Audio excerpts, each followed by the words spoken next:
of having Thomas Vigild over here as one of the senior game correspondents. Give him a hand.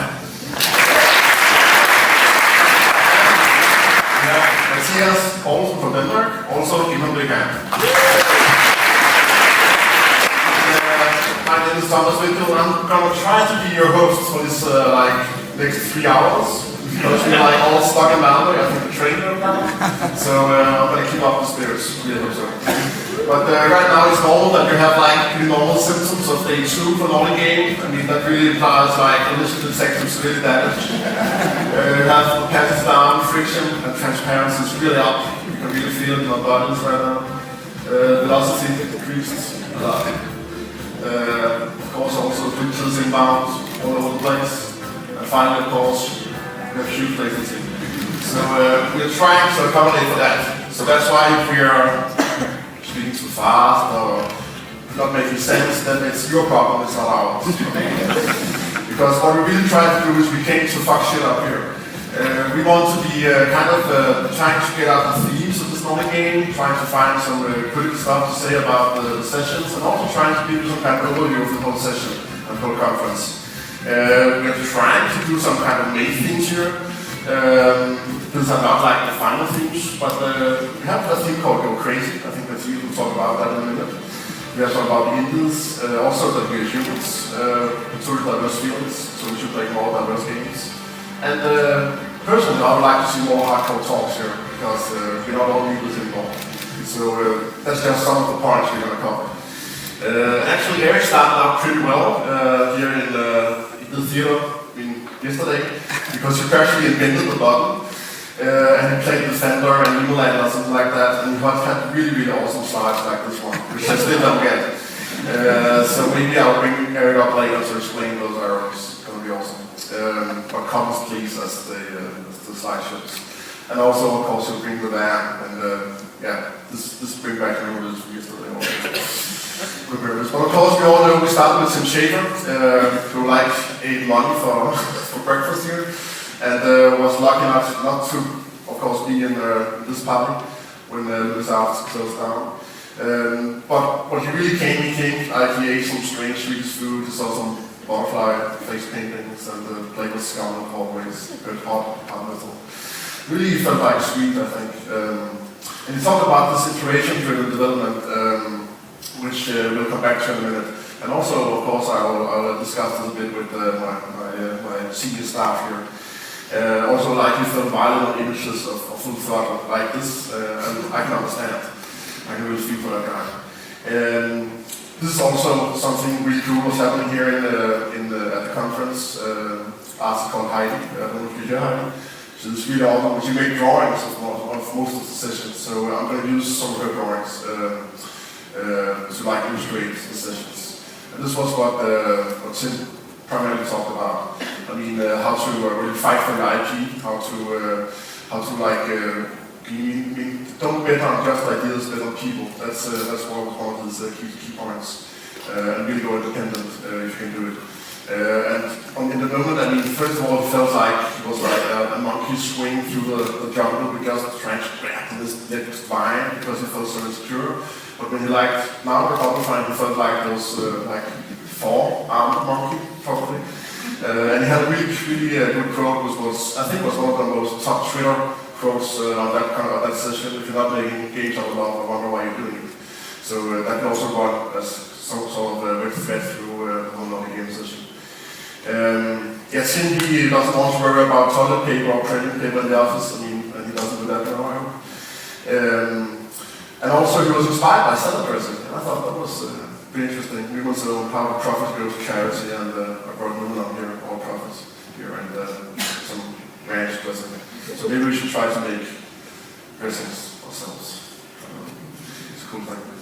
There's good people ideas, and I like the way that he wants to humanize game development with this documentary. I'm really looking forward to seeing it. To see how it's possible, and that the game development is not like a black box, even though we sometimes speak like that. Also, we said that if you are your double laundry, they'll really rally behind you more, and I think that's also a good lesson to take home this afternoon. Maybe not all your laundry,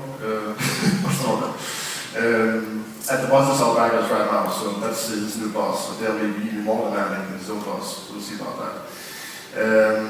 And also like the quote, like publishers who speak in like a parental tone, they really want to take care of themselves. It got like this bleak look on publishers. I think it's not that bleak anymore. Maybe it's not that black and white, but it's good to take notice that if you're trying to like be a parent for you, then you should watch out. And he said, of course, watch crunch time because the families are much scarier than the producers. I think that was cool take from this talk. What do you get out of it, somewhere in the series? I think it's right about we should go for like this innovation to develop. Yeah, well, for me, I think it's set the tone for the conference. Hearing someone who's been one of the largest indie successes in the last couple of years, just coming out and kind of, I guess, imploring people to try to own their own IP and inspiring, young indies to do that. I mean, so I was asking you before we started, like, what percentage of the attendees at Nordic are either students or independent game developers? Can you just pick a hand up, just out of interest? So it's like 90%. And who works for like a studio that employs more than 30 people? Pick your hand up. So it's really telling. I mean, it really felt like, he set the tone for the last 2 days, which is all about indies and, kind of that groundswell of excitement that seems very relevant to the audience here. But do you think that success can be replicated? Do you think you can go like on the same route that he's thinking? Probably not, because like no one here is Tim Schafer, right? And to a certain degree, like him going on Kickstarter, he's banking on his 15 years of history and Monkey Island and all of this excitement. And one of the things that I wanted to ask him in that Q&A was, he was kind of acting as an advocate for Kickstarter, which works if you're Tim Schafer. And I think what we've seen in the last 12 months is that the people who are really successful on Kickstarter are the kind of famous game developers. And when it first started out, it was this really exciting thing where like, oh shit, anyone with a great idea can get funded on Kickstarter. And isn't this an amazing new funding mechanism? And then what we've seen over the last 12 months is really all the shit that we hate in kind of really big publishing, where they just go for sequels and bankable games, has been replicated by like us, the things we fund. Like, there's anomalies like Faster Than Light or whatever, but in general, kind of, that's been the way it's been going in Kickstarter. So that's not to say it's not a way to get your game funded, but like right now, I think it's pretty hard to get your game funded like that if you were just, some dude with an idea and a very basic prototype. I agree it's hard, but it's still not impossible. I mean, we have to set the goals, like, so realistic level. I mean, we just saw yesterday the English Kickstarter success. I think it was the biggest, like, they got like $60,000 out of Kickstarter. And they, are pretty new to that scene. So it is possible, but you just need to set the goals. Yeah, if you've got like a niche, then it really works. I think for the Faster Than Light guys, it worked for them because they just were this very specific thing that they knew they had like a really engaged audience who were going to pay for that.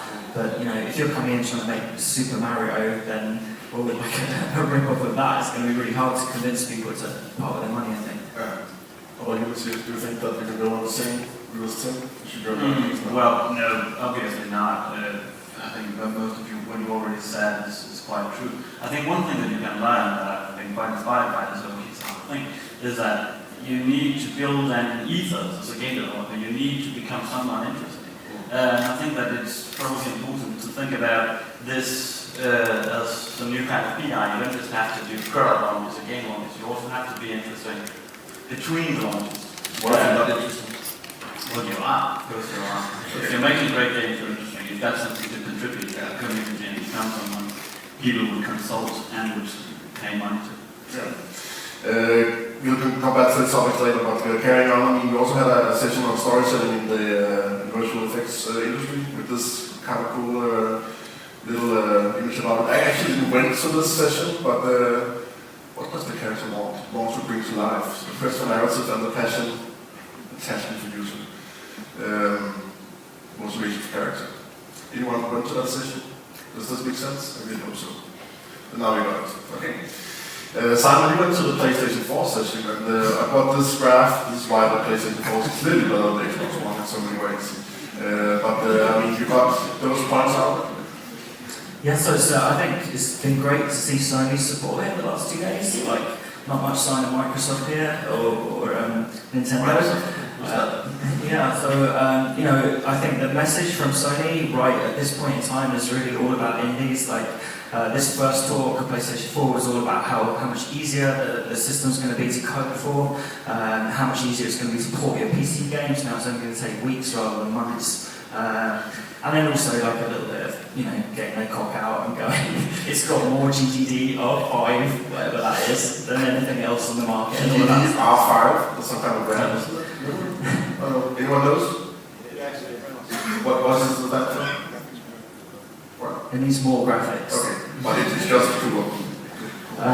So yeah, it was an exciting talk though. Like PlayStation 4's looking good. I was kind of hoping they were going to say some new stuff, but most of it had already been revealed at GDC. So if you're paying attention, if you care about the next gen consoles, then you probably knew most of it. But nevertheless, it was exciting to hear it all, and yeah, and good that Sony showed up, right? What do you think PlayStation 4 is relevant for Nordic developers right now? Well, I mean, that comes onto the talk that was in here just before us, where you know, the guy from Sony was really saying, you know, we are for indies, and though there is a barrier, like it's obviously harder to get your game onto PlayStation 4 than it is onto Steam or iOS or the Google App Store. We're still kind of here, we're funding games, we're going to help you self-publish, all of that stuff, and I think that's really exciting that Sony's doing that. You know, I'm not a cheerleader for them or whatever, but like, they are still factually kind of standing here in front of you guys and saying, look, we're here to support you, we want to be investing in you, and like giving concrete examples of some of their games that have you know, risen up in the last 2 or 3 years on the download services that kind of, you know, bear weight to what they're saying there. And you contrast that with Microsoft's Xbox One announcement, was it earlier this week? I forget. Anyway, whenever it was, a few days ago. And they didn't really, you know, it was more like, we're, yeah, fuck you, indies. Right? Oh, Microsoft! Okay. I'm excited for the console, but like, you know, you can't say that they're kind of really looking to invest right now. That's maybe at E3 they're going to turn it around. I think E3 is going to be we'll see. For Microsoft, so it's up there. I also went to see like this road from AAA to Road for Patrick Louis. And he said that the Angry Birds will stay bigger search interest than Star Wars, Twilight, and all that. So he basically made this equation, but Minecraft was still bigger. So that kind of person. But I mean, compared to Twilight, I mean, it's really hard.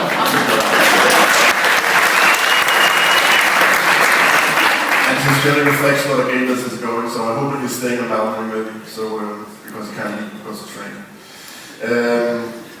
But let's see what I love those animations, right? Yeah, he said that 60% of revenue for apps are games right now, and he actually talked about Nokia Engage on stage. Got a picture here, and we actually this, they will engage. So I loved talking to the phone like that, it was awesome. He talked about this generation why they feel really entitled to have things like being rewarded or there's still also with multitasking. But he also gave this lesson that new consumers have only played for a few years, which really pay attention to how to play games, but still keep them deeper experiences. Actually, I have no idea what he meant by deeper experiences, but hopefully you can see that in the next game from audio. Next up was Matthew Buck from Harmonix, who talked about this whole gender issue. It was really one of the most academic talks here. I really enjoyed it. Actually hard to quote him because he really went fast, but he has really a lot of stuff on his mind. But it was primarily about how we perceive and how we see different role models and gender in games. And he used a lot of video from Mass Effect, where it showed different videos of female Shepard and male Shepard, and shows the difference. It's not much, but there are some key elements in the game that really reflects on this issue. And that was really awesome take. And also the difference between, of course, being a female and a male when you play games. There's some quite nice. That was right. Oh, and also, I mean, you see kind of a really cool female role models right now. I mean, do anything right now, even better than the main counterpart. What I got out of that, I mean, we really need to think about how games, I mean, really convey those social advantages, and what if the players actually create risks and all that. I mean, of course, it's really applied to more story-driven games, but it's still something to reflect upon. I went in to see Simon Simon from Denmark talking about designing serious games. I guess he actually said that the games are like problem spaces with choices and consequences, and kind of like split down into 3 points. Like if you're going for a more strategic gameplay, that's mostly system-driven. Adventures are good at narrative and action-seeking skills. So that's how you actually pick the genre of the game if you want to do a good learning game. Of course, you need to think about what kind of verbs, what are you actually doing in the game, instead of like having a totally different gameplay and gameplay mechanics besides the actually point of the serious game. Later on, I went to see David Helderson from Unity, also really nice drawing here from Heidi as well. I'll get back to that in a minute. And he kind of talked about the peak of the PC actually was last year, where it sold like 1.5 billion units, and that took for 8 years. But the smartphones, of course, did it this year and shipped 2.5 billion units in 210 years. And he was really good at drawing out curves with his body. It's like all this. He was really like into the whole performance art like that. When he thinks, he quoted Noah Bushell for all things follow this innovation cycle, and I think it was really interesting to see this entertainment half-life. I mean, when does medium feel old? I mean, when does it feel dated? So if you take music from 10 to 100 years, so if you have music beyond 100 years, it feels really, really outdated. But mobile games are down to 6 months, maybe 2 years. That is really, really hardcore, I would say. And then the shorter half-life of that medium, the more power the creator holds. So he was, of course, fighting for power to game creators. It goes back to this. So what is energy? Make some small teams go multi-platform. Just one thing that is love. So talk to David about love. He knows that. Is that true that mobile games feel outdated more than 6 months old? I'm thinking because I've been playing Cannibal on my iPhone, and that's like 3 years old, right? And it's still amazing. It's 3 years old on the browser, right? But not on the mobile. Yeah, that's true. But you have games on 2 years old on your cell phone? Yeah, I think so. I still play a bunch of. I mean, I guess he's talking about like visually, like graphics-wise. I guess they're outdated, but I don't know, like, I get a bit nervous about that idea of evolution, whereby, things are outdated when, just based on the way that they look and graphically. Because I think kind of different art styles in games, can be used like an artist would use, watercolors versus, I don't know, 3D art or whatever, and they're just different ways of expressing stuff, right? Yeah, I have a slide to show that. I mean, it's kind of like this, right? I mean, game cover, when you start playing it, look like shit, right? Okay, but the game's still good. Which E3 in-game footage, wow, okay, actual game, come on. So I think maybe we've got a point here. Well, even like that, looking at the graphics, maybe? I mean, a good example is the full throttle thing that Tim put up, because the kind of the pixel art one just looks absolutely amazing, and then that 3D one was. Although when he put that up, I was like, doesn't this look awful? I just imagined like the 3D artist crying somewhere in the back. That took me 6 months. But yeah, he was right. Next up, we had the most charming panel of the whole Nordic Game conference. I was saying we were talking that this morning when we all like were walking this. About games and choices. I love Telltale doing this next time. I really hope that's coming. But they had, of course, really charming characters both on stage and in real life. This is just some quotes I grabbed from Nikki and from Dave. Just get a scroll, sang songs. But for Laila, I really have to really dig deeper than the scroll actually. Took me a few hours to recover. And I was just like, she could speak English? Wow. Just like amazing. So she did a simple show, she said that. So. And of course the whole anecdote with, you have to speak UTs, and we are still waiting for that. So unfortunately, couldn't say didn't quit. The homeboy accent, I like to hear that as well. And finally, award for coolest voice and hair combo goes to him, of course. But you had some good points, Matthias, on that session as well on Twitter, I'd say. Well, I don't think I wrote that much from that particular session, actually, because it was completely caught up in the talk, and I was just waiting to go home and play the game again. It was a really charming session, not also so difficult, and they just had a wonderful energy and a lot of great points as well from recording the game.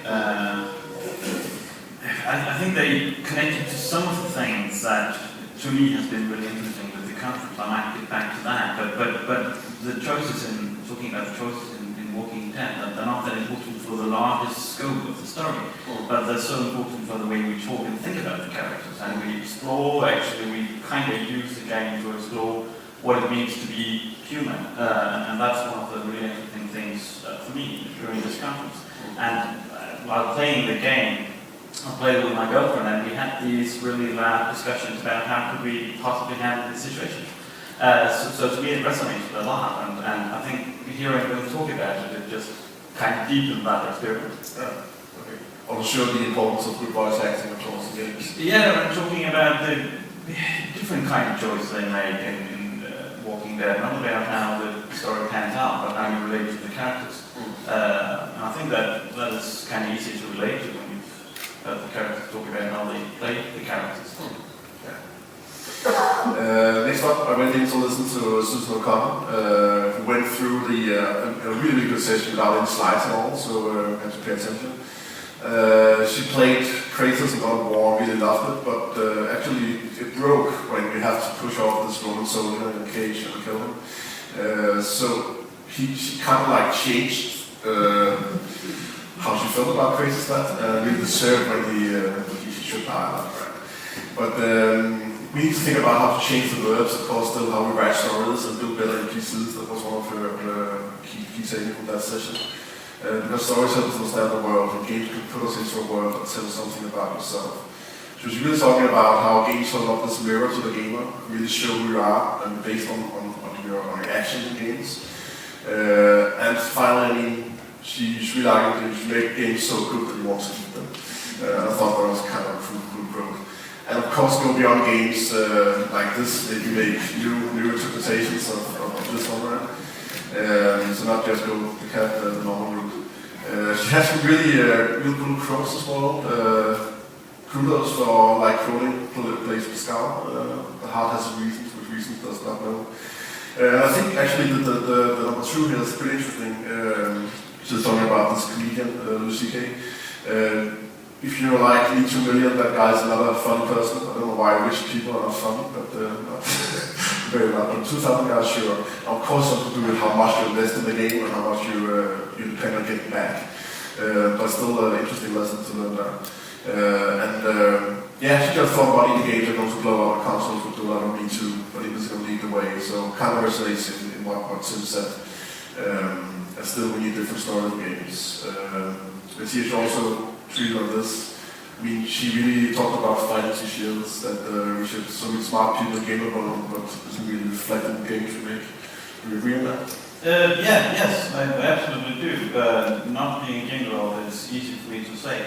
But I really think that she had a lot of very interesting points, which was also reflected in several other talks during the conference. The overall thing about can we use games more to explore what it means to be human, I think that's so extremely interesting. And she also said something about that if you want people or games to feel real and be meaningful, we need to give something of ourselves. It was also very much reflected in Richard Donald's talk on what it means to be a game developer and a teacher. He talked about vulnerability, and we need to be vulnerable in order to create something that really resonates and makes sense for people. And I think both Susan and Richard, which might get back to, there's a lot of good points on why not try to move beyond this rather narrow scope of so many games and try to increase the emotions in play, for instance. Yeah, or sorry, I was just going to say, I wonder if some of that is down to you know, a lot of in the blockbuster space, our games are about power and control and you know, being able to beat the other guy. And you know, you look. I was just thinking about Minecraft when you were talking there, and kind of, you know, this explosive success and, you know, sensation really. And that is a game that, in many ways, is about disempowerment. You know, you have to, you know, night falls in the game and monsters rise, and you better kind of shovel out a hole to cower in, otherwise you're not going to make it, kind of thing. And there's something that taps into what it is to be human there, in a way that games that kind of tap in perhaps to something, you know, what it means to be God, or, you know, the guy holding the gun who, you know, has ultimate power, just can't do by their nature. Yeah, and to go beyond, maybe make, of course, more diverse protagonists to talk about. So not just like brown-haired 30-somethings, white males. But I also think that it's sometimes hard to predict the target audience, as the slides painfully obvious shows. So sometimes you cannot like really plan what's happening. And I think Steve Curran actually hit that nail pretty well when he did his talk, which I did get. I mean, it's really hard to quote that guy as well. And the room, I was at that session with you guys were there. How was that? Well, it was probably I was hooked for a little bit more on the room, actually. There was a lot of the history of the G5 group games and how they came to be working with Criterion games and making racing games. But they did have some great points that also resonated with other things here. First of all, of course, there was this notion of technology giving control to game developers. So they sort of the shift to working with Unity on iOS was completely upending the way they made games. So they made the room 3 people in half a year, and that was like a revelation to the way they work. And that has been seen in many other talks. And of course, Alison mentioned as well, technologies kind of democratization of game development. That was great. I also liked the thing that resonated with Steve Curran, that you cannot really plan everything. You cannot really plan everything ahead. And people think that when you look back on developing the room, it should be obvious that it would be a success. But to them, they were just playing around with something they found to be cool.